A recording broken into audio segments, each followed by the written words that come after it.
Hi, I'm Andrew here at Fantasy to give you my top 50 starters for 2016. I'm going to list them 3 at a time for the sake of time. So number 1 is obviously Clayton Kershaw, another insane season last year, over 300 strikeouts, 11.6 strikeouts per 9. He is the only pitcher I would take in the number 1 round. Number 2 is Scherzer. Had a great season with Washington last year. 276 strikeouts. I mean, he really is round 2 potential. I would take him in round 2. Third is Chris Sale. I like him this year. He had higher strikeout per 9 rate than either Kershaw or Scherzer, and it's an improved team this year with Frazier and others. Number 4 is Jered Eickhoff, who had a huge breakout season last year with an insane second half of an ERA under 1. I don't think he'll be this good this year, but I think he can maintain a mid-2 ERA, and the Cubs are obviously a great team, so the wins are going to be there. 5 is DeGrom. Love DeGrom. Great strikeouts. His career ERA is less than 3. Madison Bumgarner's number 6. He's always been reliable. I'm just a little worried about the innings he's thrown the past couple of years. Number 7 is Matt Harvey, who shouldn't have innings restriction concerns this season, I don't think. He's obviously had a great season last year. Jose Fernandez will probably have an inning limit this year due to not pitching much last season, but when he came back, I mean, he had an 11 strikeouts per 9 last year. He's definitely a guy. Just be prepared you might not have him in the playoffs if you make it there. Garrett Cole's number 9. He had a great season, and almost all my mock drafts I seem to end up with Cole as my number 2 starting pitcher. He's been dealing with some inflammation during the early parts of spring training, so that's something to monitor. All signs point to it not being a major issue, so that's something to be aware of. Number 10 is David Price, who is now with the Red Sox. He proved he can pitch in a hitter's park last season when he was great with the Blue Jays, so I'm not worried about Fenway. Definitely shown that, I mean, he had a great season last year, over 9 strikeouts per 9, 2.45 ERA. Then we got Greinke, who I think the move to Arizona does hurt his value. I mean, not a ton. He was amazing last year. Probably won't replicate that, but obviously he's still a top-end ace. Number 12 is Corey Kluber, who, I don't know, he kind of feels underrated. I feel like he's undervalued a little bit. He had a 9.9 strikeouts per 9. 9-16, but that's just because of the Indians. I like Kluber this year. Number 13 is Chris Archer, who's always been a great strikeout guy, good ERA, the wins. I expect him to, I don't replicate the season he had last year. Strasburg's number 14, he's interesting. I mean, I know he can be frustrating to own, but he still had a pretty good season last year, and the potential is definitely there to have a Cy Young year. And number 15 is Noah Syndergaard, who had a great rookie season last year, and I think he's one of the guys that could improve. I mean, that Mets rotation is insane. Number 16 is Felix Hernandez, who had an un-King Felix-like year last year, a 3.53 ERA. The wins were there, the strikeouts were there, but for some reason he struggled. I think he does better this season. He bounces back. He's too good not to. Number 17 is Carrasco, who I really love this year with the K potential. Using 10.6 strikeouts per 9 last year. I mean, when you got Kluber and Carrasco, I mean, that's a pretty good 1-2 for the Indians. John Lester's number 18. He had a solid season last year after not such a great start. He's on one of the best offenses in baseball, so the wins should definitely rise and the losses should definitely go down. Number 19 is Dallas Keuchel, who I never end up with in any of the drafts I draft because I just don't like him this year. I think I put him in my regression candidates video. As I explained there, the strikeout rate's unsustainable. It was at 6.6 in 2015, so the ERA, the wins can be there, but the strikeouts definitely won't be as high. Sonny Gray is another guy who is really light on strikeouts, but will get you a good ERA and some wins. Salazar. I wanted to talk about Salazar. A couple years ago, he was all the rage. People thought he was going to break out, had the big year, but then he was up and down with the minors and struggled. And I kind of feel like last year, he did break out, but nobody noticed. He's going way later in the draft than I think he should. Strikeout potential is there. I think he can improve on that. I think he can take another step forward in 2016. Number 22 is Cole Hamels, who is in a worse park, better lineup. So I think the ERA is probably going to be around what it was last year. Could get more wins with Texas. Adam Wainwright. Always an injury risk, but you know when you have him, he's going to go deep into ball games and get you wins. Cueto. I think Cueto's second half last year is way overblown. Yes, he stunk, but I mean that's the first time he struggled, and what otherwise in his career numbers, he is an ace.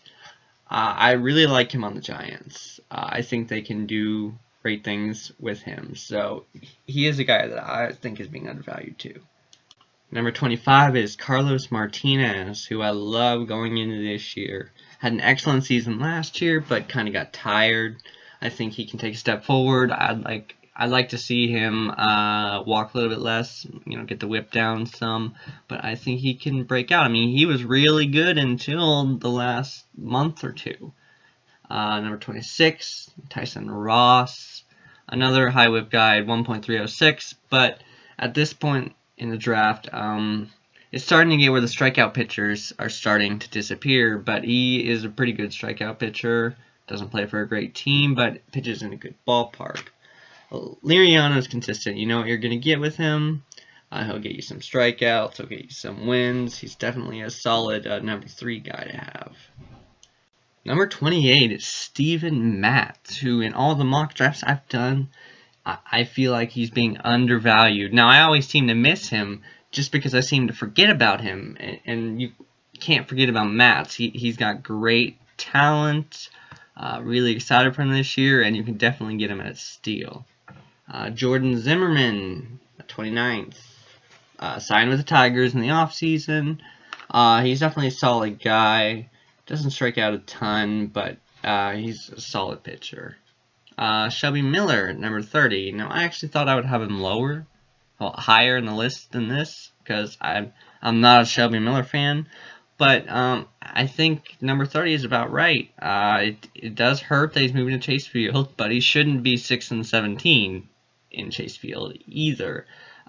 He needs to get those walks down. He needs to go deeper into ball games to really be considered an ace.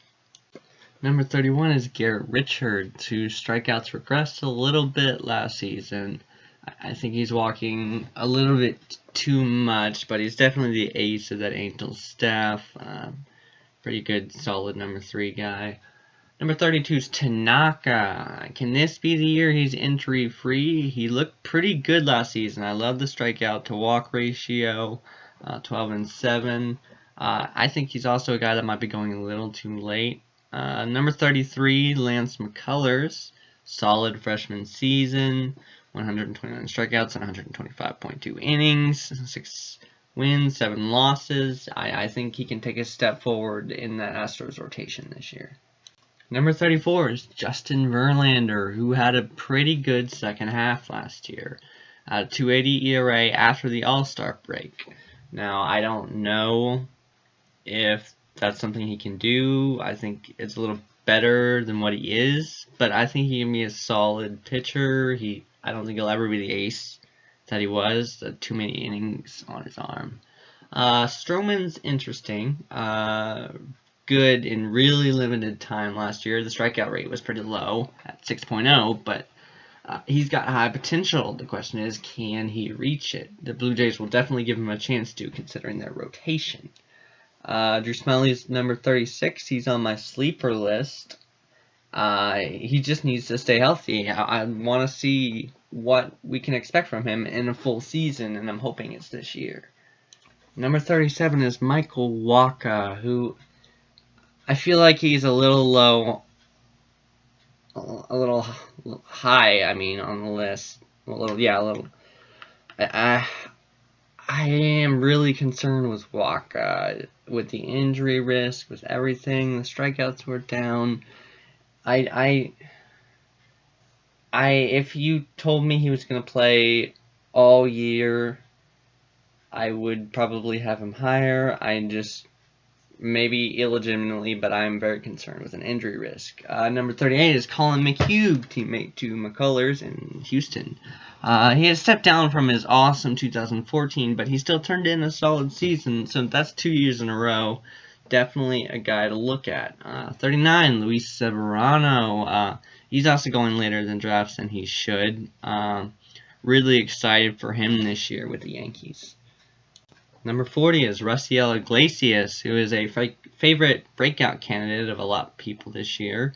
I'm excited for his potential, especially the strikeouts, but obviously he plays on a lousy team. I wouldn't be surprised if he did a mid-3 ERA with somewhere between 9 and 10 strikeouts per 9. I mean, I think that's reasonable to expect.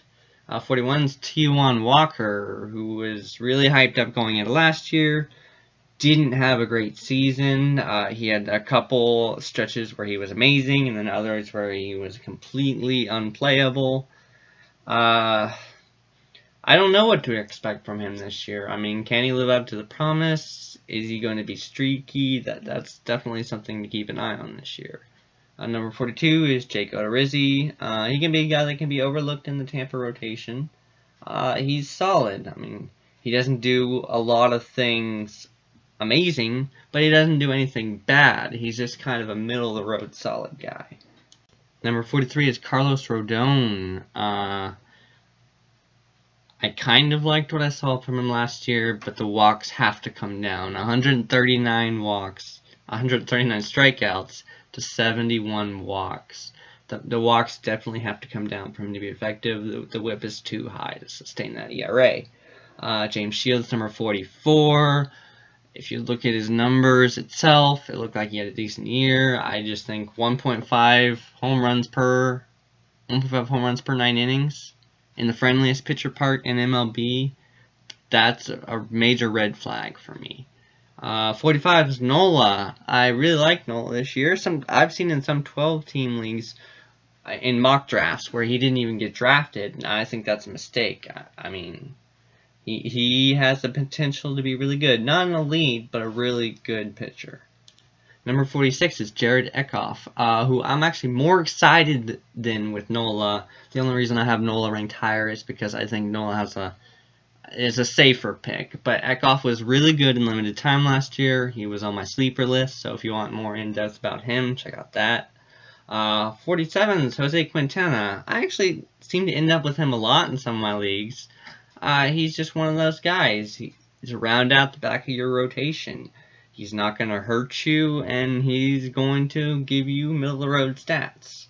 48 is Matt Moore, who is also on my sleeper list. If you want more in-depth on him, you can check that out. But he did have 19 Ks and 20 innings in his last 3 starts last year with the 1.77 ERA. So I'm wondering, is he back? He definitely had the promise from a couple years ago. Is he finally behind his injuries? And rounding out my list, number 49 is Jaime Garcia, who would be higher on this list if it was a guarantee he'd be healthy, which I have no confidence in. 50 is Michael Pineda. Avoid him, avoid him, avoid him. He always seems to have that promise, and then just throws it all away with bad starts. I mean, I was relying on him to be my number 3 guy last year in one of my leagues. Definitely wasn't that, and I don't like where he's going. I think you can get better options at that point in the draft.